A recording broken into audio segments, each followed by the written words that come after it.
So for the past few weeks, I've been watching a little show called Apocalypse Hotel, which was actually one of my more anticipated shows of this anime season.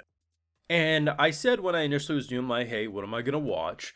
That either this was gonna be like this season's crazy show, like Train to the End of the World, something that just comes out of nowhere and delivers on that original storytelling, or it would just be a forgotten mess. To be honest, I thought at worst it would just be like, it's not really for me, but whatever.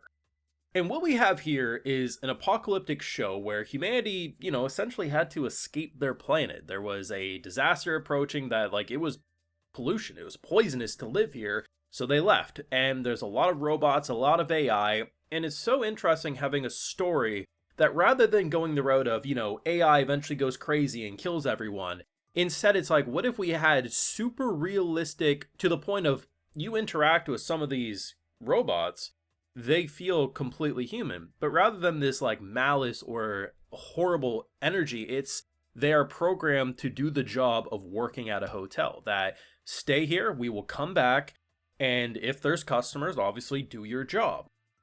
And it's so heartbreaking and inspiring and funny in this weird contraption that's just like it's hard to actually like rationalize it without watching. But seeing a group of robots do their job day after day, no customers come, and they make the bed, they cook the food, they literally do everything, and then it's like, well, no one came, throw it all away, do it again the next day. And then when guests start coming in, and the first one who comes in doesn't speak English or Japanese or any sort of human language, it's a weird alien, and they have to communicate just via visual cues.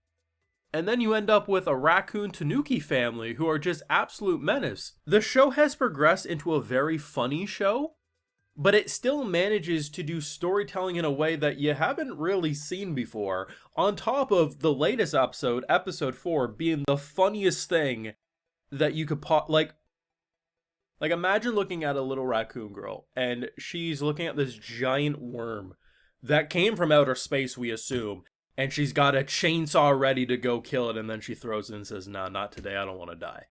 Like, legitimately, this show is amazing, and so many people are sleeping on it, but believe me when I say, Tuesdays, you got the space to watch this show. I know it comes out at like 3 p.m. EST, but you gotta go watch Apocalypse Hotel. Everyone's been sleeping on it. It kind of feels like it has a cult following similar to Train to the End of the World. The people watching it love it, but a lot of people don't, believe us that it's amazing. But this is like a top 3 show this season, and you can't convince me otherwise. Now, of course, I do have full thoughts and live reactions over on my Patreon. If you want to support my work, see my full thoughts on every single episode of Apocalypse Hotel. I do have it over there exclusively. Probably a one-off video, unless people prove me otherwise. I just don't believe this is a show that will do well on my channel consistently, outside of like maybe one video, and even then I don't have a lot of faith. But you can prove me wrong if you want more videos. Maybe if you're good boys and girls, I'll deliver. But I needed to get my thoughts out. I've been wanting to for a while. It's just the season's busy and I don't have a lot of time usually. But bless the panty show for being delayed, because as much as I would prefer talking about this one, only certain shows get the views. But the way they've gone about this is so much better. Like, every episode has felt more or less different. Episode 3 and 4 kind of in the same ballpark because, same characters and stuff we're dealing with. But episode 1 was like, actually kind of tragic and just like kind of heartbreaking, because I'm like, man, like they're waiting for humanity to come back, and they just day after day, and like the way they use humor on this show is so great, because we're so used to robot AI stories being like, oh, they get so realistic they kill humans and we can't trust them. No, this is one where they have a checklist of what they need to do every day, and when a shower cap goes missing, that's like the end of the world. We failed our programming. Like, humans will dispose of us if they come back and realize that a single room doesn't have a shower cap. And then they realize their new guest doesn't need a shower cap, and it's like, it's okay to have one room without a shower cap. It sounds dumb because it kind of is, but it makes sense. A robot, a computer programmed to do things specifically, and when it can't do it, it malfunctions. Then you got this one guy whose entire thing is to open doors for guests. But he's so worn down that he keeps like malfunctioning, and then they have to put water on him to cool him off, but he doesn't like getting splashed, so then he starts wearing a shower cap. And I'm like, why is a damn show about robots this good? And I really thought they were gonna go the route of most of the guests who might come wouldn't be able to speak their language. And despite them being able to analyze and speak every human language known to man, It's when they come and there's no language database to be found. Yeah, they can't really communicate. And the first one we get is like this creature that, is like, oh shit, okay, I'm gonna chill here. And I think one of the best things I've seen in this show is when it's like, okay, it's time for you to pay your bill, and boss is like, oh. And then she shows him where to find money because like banks and shit are just destroyed, and then takes the money from him like that. I'm like, bless you. The Tanuki family, though, was insane. I actually like the daughter quite a bit. She's the most sane out of all of them. But Jesus Christ, when you see a raccoon family, and they explain, and I thought it was a joke at first, but they talk about how, like, oh, we had to leave our planet, and, like, they kind of censor it, and then the planet's all covered in brown. I'm like, oh, what happened? Is it just covered in shit? Yeah, it is. Basically, turf wars, and who can mark their territory the best, and then they do that to our hotel, and she just malfunctions, and I can't even blame her. Like, one of the most valid crash outs I could imagine. And just the whole show, and like the fact that legitimately one of the best produced scenes I've seen this season is a raccoon girl running from a worm and then grabbing a chainsaw ready to do it. And the fact that she like is about to, I thought she was going to get swallowed and cut through. She's like, actually, I don't want to die today, and threw that chainsaw and ran.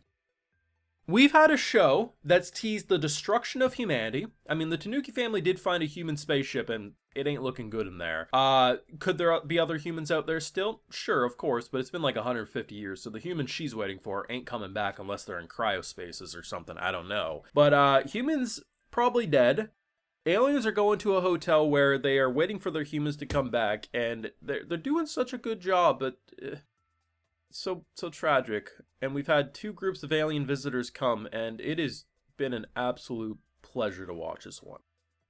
I have been saying it, Kowloon, Generic Romance, is my anime of the season. I think that show is next level amazing. But I ain't gonna lie, this is a very close second for me. And obviously 2B Hero X, fantastic as well. But like those 3 shows are just like the things I look forward to the most. And it is such a good show. To me, this is this season's Odd Taxi. People who watch it, love it, rave about it, and then over time people are like, wait a second, why didn't we watch it? That's really what it feels like. It's fun, it's charming. Like the joke with the camel where so there's a camel and it's like, oh shit, we're gonna help it out, and they lift the hump and blood splatters everywhere. That's the robot who's like, oh shit. So he tries to shoot that big worm, deadly looking blast. Oh shit. But the best joke, so they're trying to hook the worm with a crane, right? And he makes a joke of, I don't usually hook up on the first date, but I will this time. It's funny. It's tragic. It's a little bit of everything. And Apocalypse Hotel is literally a contender for anime of the season, and you should stop sleeping on it. And if you haven't been sleeping on it, I'm proud of you. Apocalypse Hotel enthusiasts unite. Let me know your thoughts down below. What did you think of this show so far? If you just checked it out because of my video, or if you've been watching it like me, what did you think? And let me know if you want more videos. Maybe I'll surprise you. Let me know. Leave a like if you enjoyed, subscribe if you're new around here, of course ring that bell, and like I mentioned, we got those full live reactions over on Patreon, and hey, while you're over there, I'll also give you a video shout out. Alright, so today we got Dawn, Chemist, Restart Coon, Squealaton, more Rudd, Shadow Cyber Demon, Brandon Logren, Fate, Zeshram, and we also have Direk Lord. So I appreciate the support, everyone. Please take care. You all have a good one.